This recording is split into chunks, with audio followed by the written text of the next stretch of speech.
Am I the a-hole for bringing my sister-in-law's wallet to the restaurant when she conveniently always forgets it? My female 28, sister-in-law Amy, female 26, always comes to visit from out of town. She stays with us instead of a hotel and always wants to go to expensive restaurants. She always conveniently forgets her wallet or domes up with some excuses as to why she can't pay her share. She has implied that since I make much more money than her, I should be the one to pay. No, not my husband should pay, but me specifically. I do make a fair amount of money, but not so much that I can treat someone every time they come into town. Nonetheless, in the past, I have just paid a bill and asked her to pay me back. She never has. She had made a reservation at an extremely expensive restaurant last night, and before we left, I made it clear that I wouldn't be paying her bill. This is where I might be the a-hole, and I'll admit I got this move straight from an episode of 2.5 Men. As we were leaving, her and my husband went to the car. I pretended I forgot something and went back inside. I found her wallet sitting right on top of her suitcase. I put it in my purse and we went to the restaurant. When we were done eating, I asked for separate bills. She said no. We only need one bill because she forgot her wallet again. I reached in my purse and said, "This wallet?" She was extremely furious. She said that I should not have touched or grabbed her wallet. So am I the a-hole for taking her wallet and bringing it to the restaurant? Now for the top comments before reading the little update. Not the a-hole, but you totally should have flipped the script. Left your wallet at home. Only brought your license, so she had to cover the whole bill. Then never take her out to a restaurant again. Wish I thought of that. Personally, I like the way you did it better. I wish I could have seen her face when she saw the wallet. She made a reservation and invited you. Etiquette says she should be responsible for 100% of that bill, not the a-hole. It's the same principle with the dates. The person who asks and chooses the restaurant, ideally with the other person in mind, then pays the bill, not the a-hole. Not the a-hole. Awesome power move. But when is your husband gonna step up and make her pay her share? They've bullied and manipulated him like this his whole life. He's gotten so used to it that he doesn't see the bigger issue. Old habits die hard. I'm trying to help him stand up for himself, but it's an uphill battle. Fish don't realize they're wet until they got onto land. You need to pluck your hubby from that toxic pond. Opie, you need to mosey over to r/justknowmother-in-law and to a therapist website. I have several cringe mother-in-law stories that I've wanted to post to that sub. I just might do it. Little update. Amy just called me. She saw this post and she yelled at me for bad-mouthing her on the internet. Honestly, I don't care. Amy, hopefully reading all these comments is a wake-up call for you. Next story. Am I the a-hole for kicking my brother out over a joke? I, 25 male, and my girlfriend Ava, 25 female, have been dating for 2 years now, and we recently moved in together. Due to the pandemic starting around the time we began dating, she'd never met my older brother Jared, 36 male, till now. For context, Ava was involved in a pretty bad car crash when she was 16. While stopped at a red light, she was rear-ended by a drunk driver. I've seen the pictures and they are pretty bad, so I'll spare the details. Ava made it out alive with a fractured hip, broken nose, concussion, and some pretty sizable scars. Because of the accident, Ava still goes to physical therapy for her hip and has a bad memory. If it's not written down, it goes in one ear and out the other. Her words, not mine.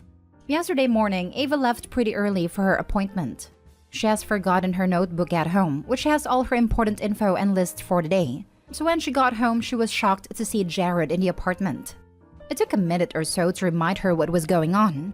When she remembered, she smiled and went to introduce herself to Jared. Jared laughed at her and said, "I didn't know you were dating the fish from Nemo. At least she's not a fatty." Ava was reasonably shocked by this and tried to continue on with introducing herself.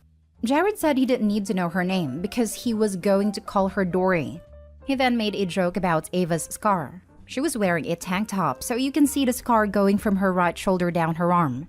The second Jared said that, I got super angry and kicked him out, telling him he wasn't welcome in our house and not to contact me. All day my parents have been calling and telling me I'm overreacting and should apologize and talk to Jared again. Ava's thankful I kicked him out, and our friends agree I did the right thing. I feel bad now, like maybe my reaction was a little out of line and over the top. Am I the a-hole? Not the a-hole. I'm not sure why this needs to be said, but defending your girlfriend from ableism is always the right play. Until or unless Jared apologizes genuinely, as in actually understands he was wrong and why.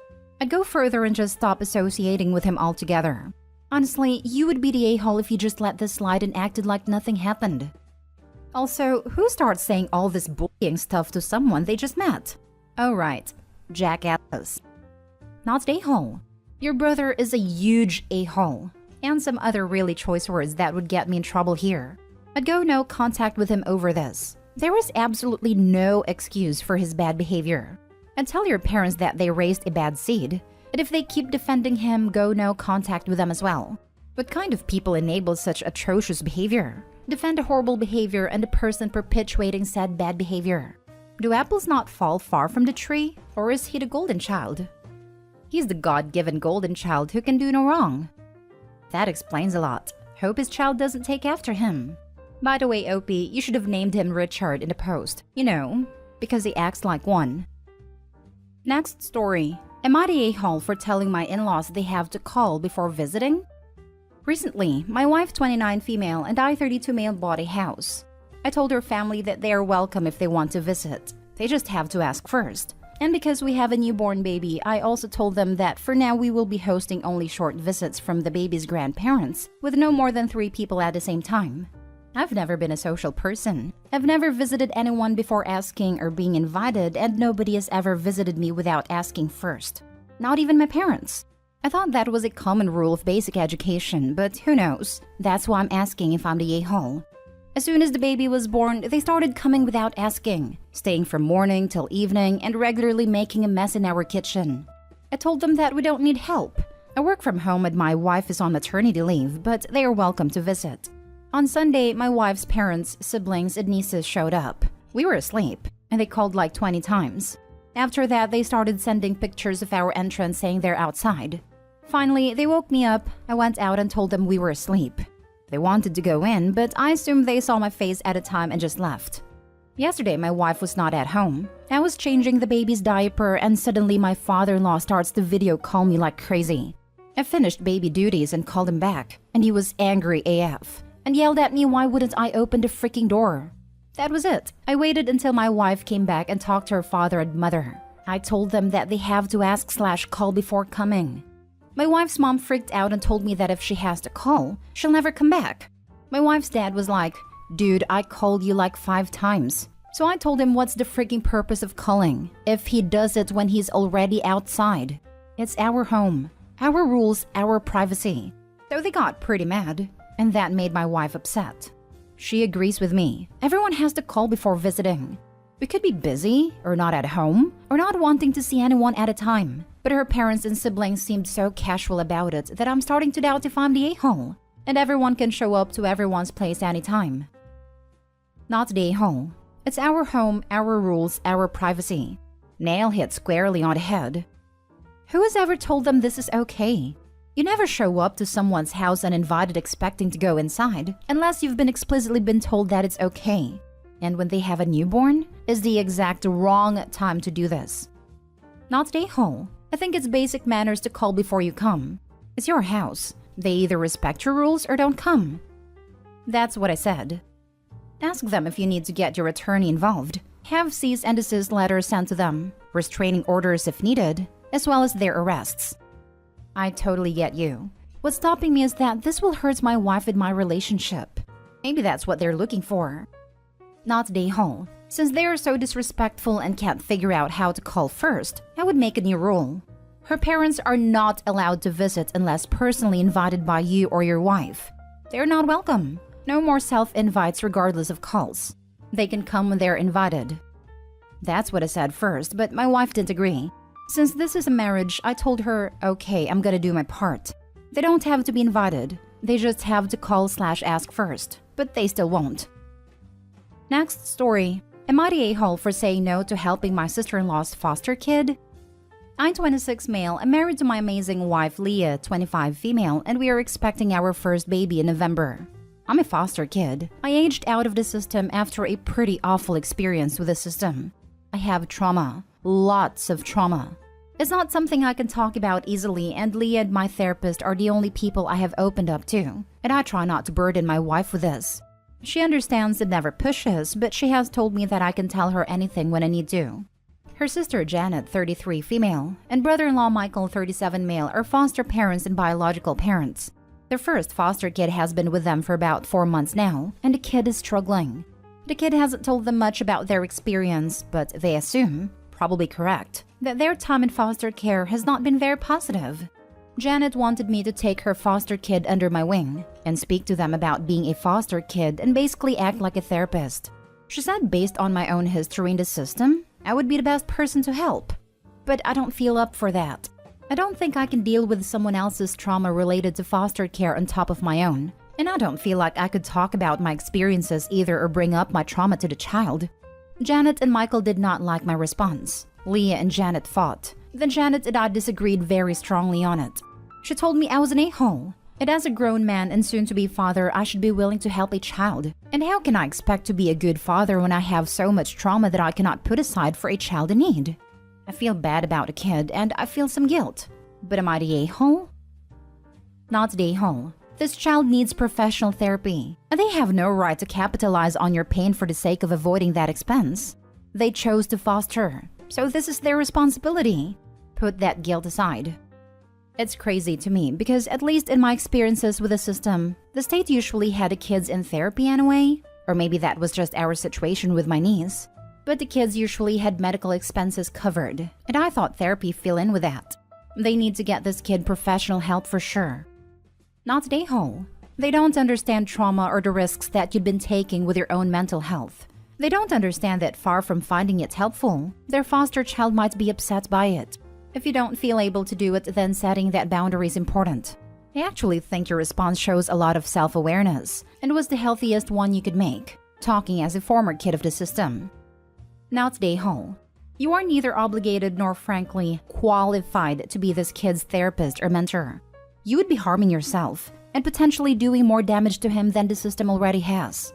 This young person needs a proper therapist and or a willing, trained mentor, not a reluctant layman who just happens to be handy and to have suffered some similar trauma. I have never been in the foster system, so this is partly guesswork and partly observation of peers who were in the system. One of the things the system seems to strip away and discard is the ward's sense of privacy. Strangers often know your story, sometimes pieces of it that you don't, and you don't get a choice. Your sister-in-law's request is another example of that disregard, however well-intended for the concept of confidentiality. Now, for the last story, am I the a-hole for not helping my sister with her IVF solely because of her husband?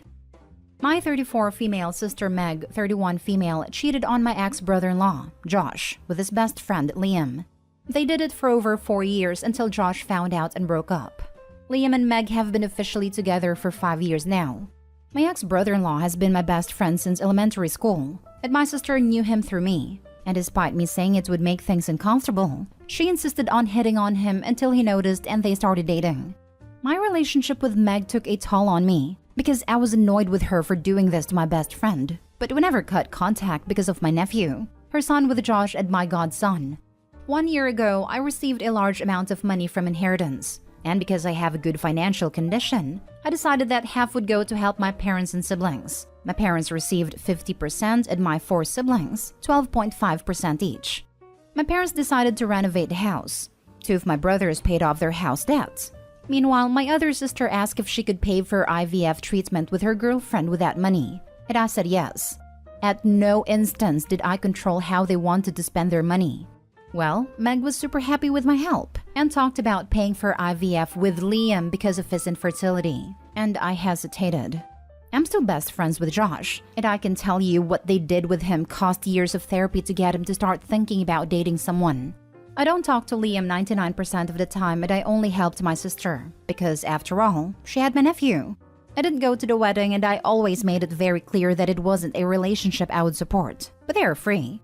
So I told her that I didn't feel comfortable giving her the money for this, as it involves Liam, her and their relationship specifically, so I'd rather help in some other way. Renovate house, pay off debts, or refurbish the house, and that I would take double care that the money didn't go to that.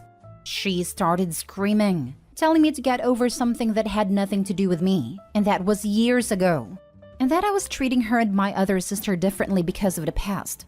We argued a lot and I decided to create a fund for my godson that only he could handle at age 18 instead of helping her. Well, this created even more mess because she claims that I helped everyone but her and that I was cruel in denying helping her to have another child when they can't naturally. I really don't feel comfortable doing this. Am I the a-hole? By the way, they didn't receive this inheritance. She never received the money because it went to my nephew's fund before she ever received. Well, I'll put it here. They told me about the plans. I didn't ask, just because they were excited. After I told them at a family dinner about the money, I said, you can renovate your house, pay your debts, and my other sister asked if she could use it for something else, IVF, on another day. So Meg found out, then talked to me before I gave any money. Not the a-hole. It's your inheritance money. You can get to choose what to do with it. I think setting up a fund for your nephew is a brilliant idea.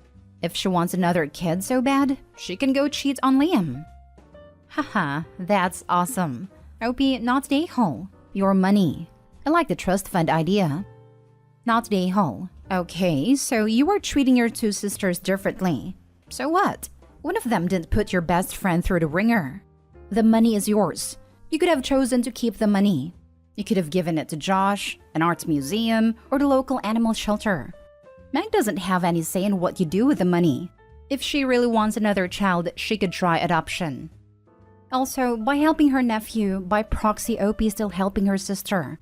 Meg is so obsessed with starting a new little family that she's forgetting about the son she already has. Her pouting about the money going to her son is indicative to the quality of her parenting.